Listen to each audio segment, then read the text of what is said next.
You talked about the inflationary. Do you think people are even understanding where inflation sits? Because if you look at the way the governments are putting inflation out there, really, and then you look at some of the inflationary aspects of, I don't know, lumber or steel. I mean, I'm looking at some of the share prices down here, like Fortescue Metals Group, which is iron ore, which is going through the roof because the iron ore price is going through the roof. All those things make up, in my opinion, an inflationary environment, but no one's talking about it. Do you think, Rick, that it's a silent inflationary partner at the moment that's going to rear its ugly head, and that's when we're going to see a big spike in not only gold, but also silver? That's a great question, Kerry. We've been in a circumstance going back to certainly 1982, where inflation has subsided. Yeah. Corresponds with the great bond bull market. The yield that the U.S. government had to pay to get you to loan them money for 10 years has fallen from 15.6% to 1.2%. So inflation is out of people's minds. People haven't been schooled to be nervous about inflation, particularly those few people in the world who happen to be younger than I am. They've never experienced that circumstance. Two, we have just lived through the most benign financial time in human history. Major equity indexes have gone crazy. The bonds have gone absolutely crazy. And so people have been taught to believe that the big thinkers, governments as an example, have the circumstance under control. 2008, well, they fixed it. Yeah. The 2000 tech wreck, well, they fixed it. Yeah. COVID, well, they fixed it. But every fix, Kerry, came at a price. Every fix reduced their ability to fix the next one. I would argue that the circumstance that we're in today is not one where the world is solvent, but one rather where the world is liquid. And liquid and solvent are very different circumstances. And I think that people's opinion of the risks of inflation will change. I was speaking to a younger person. Of course, most of the world is younger than me today. But I was speaking to a younger person last week about 4.5% inflation. And he said, well, 4.5%, what does that mean to me?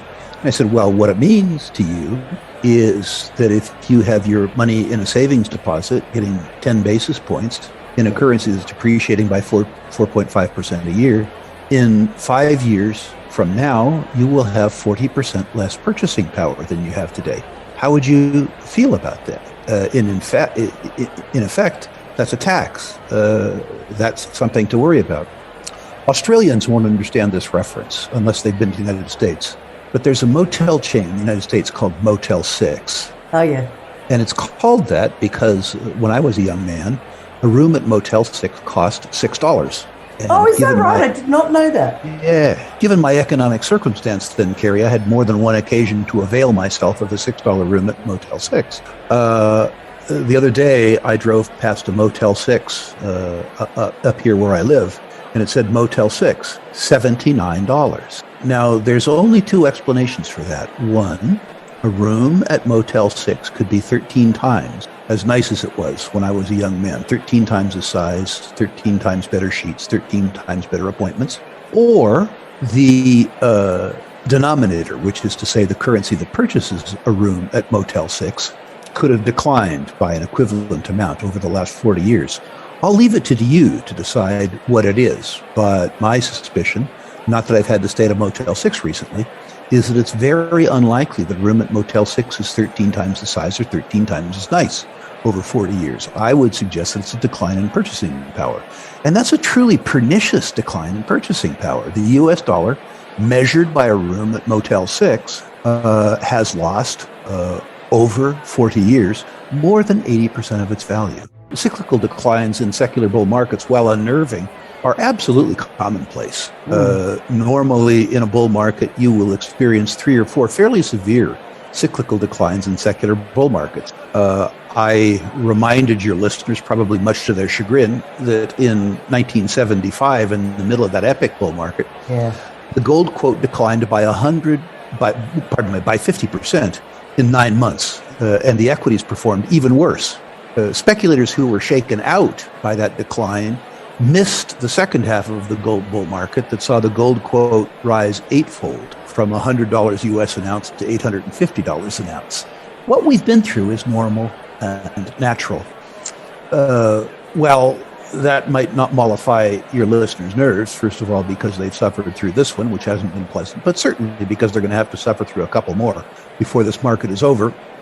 I believe that this particular down cycle in the gold stocks, this particular cyclical decline, is over. I think that we're going to resume the upside now. My reason for that has 5 primary points associated with it. The first is that gold moves particularly because of investors' nervousness about the maintenance of purchasing power of normal savings instruments, which is to say they're nervous about the rate of inflation relative to the return that they're enjoying on their other savings products. In the U.S. context, the increase in the gold price coincided very nicely with the decrease in the yield on the U.S. 10-year Treasury, which is to say negative real interest rates on savings products. With the interest yield on the 10-year Treasury declining from 300 basis points to 60 basis points, the gold price did very well. When the Fed briefly began to reduce yield management and allowed the yield on the U.S. 10-year Treasury to rise from 60 basis points to 150 basis points, gold did relatively poorly. It corresponded nicely. The Fed has begun to untaper, which is to say they've allowed the interest rate or forced the U.S. interest rate from 175 basis points down to 120 basis points, and lo and behold, gold is showing signs of strength. But look at the reasons why investors around the world might be nervous about their purchasing power in conventional instruments. The first, of course, and we've discussed this in your interviews before, is quantitative easing. Yeah. If you did that, Carrie, they'd call it counterfeiting. If you were a member of parliament, however, it made you extremely popular and you'd get reelected. That notwithstanding, it's still counterfeit. The second and more pernicious is debt and deficits. Debts in most major Western countries, Australia included, are unsustainable. And we propose to deal with these debts with budgets that are in deficit, meaning that we add to the debts as opposed to service them. If that doesn't make you nervous about the purchasing power of your savings, what might? Well, I'll tell you what might. Negative real interest rates. Do you think we're heading there? I think we're in negative real interest rates. Okay. Meaning the yield after inflation. Right. Looking at the U.S. 10-year Treasury, which is alleged to be the world's benchmark savings instrument. Sorry to be so American-centric. But the yield on that's 120 basis points in a currency that the Congressional Budget Office, not some cranky old libertarian, suggests is declining by 450 basis points a year. The government is absolutely, positively guaranteeing that they will give you 2.75% negative return on your money. In other words, if you give them money now, they'll give you substantially less 10 years from now. In my lifetime, the first promise the government has kept, in fact. My friend Jim Grant refers to that as return-free risk. So gold is competing against return-free risks. And then importantly, Carrie, and we talked about this last time too, is the market share that precious metals enjoys around.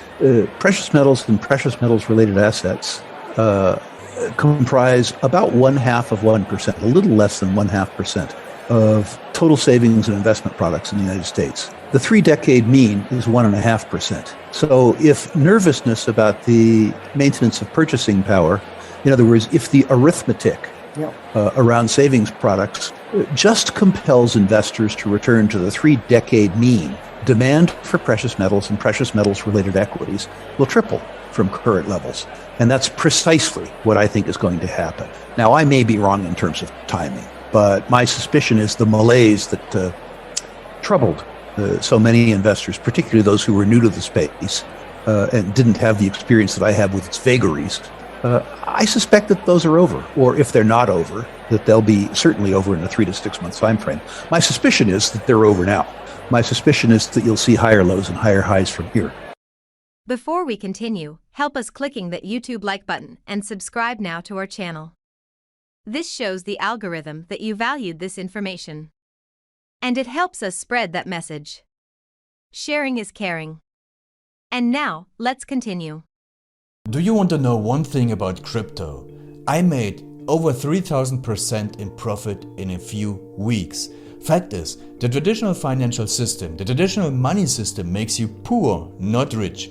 If you want to earn $500,000, $1 million, You have to wait until you're 50, 60, 70 in the traditional financial system, and you probably will still be broke. And you will be old. This is not a sexy combination, as you can imagine. But the question is, how can you start in crypto and make these profits? Where to invest? Where to start? My name is Gunnar and I'm from Germany, as you can hear, and things are a little bit different in Germany. More about that later on. Fact is, there are lots of different cryptocurrencies. It's a gigantic universe where beginners and professionals get easily lost. But there is light at the end of the tunnel. There are 7 key steps you need to follow to become successful in this market. You have to know them, and if you fail one of them, it's literally impossible to succeed in this market. Just an example, one of the key points is your exchange, and one of the biggest are, for example, Binance and Coinbase.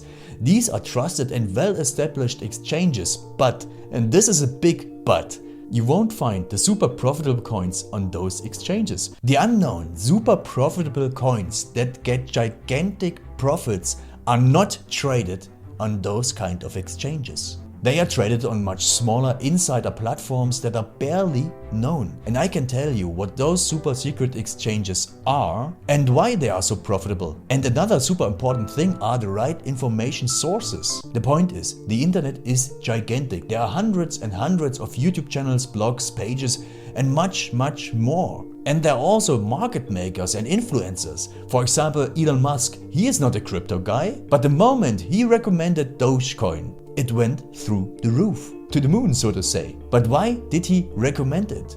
Where did he hear it from? He didn't hear it from newspapers. And believe me, he is listening to someone. But you have to know who, and you have to react before he is reacting.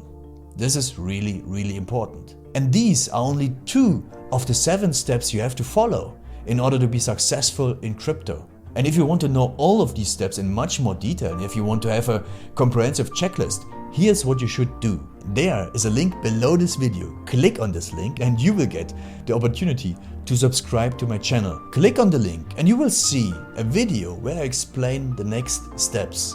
So see you soon. Click on the link now. I'll see you there.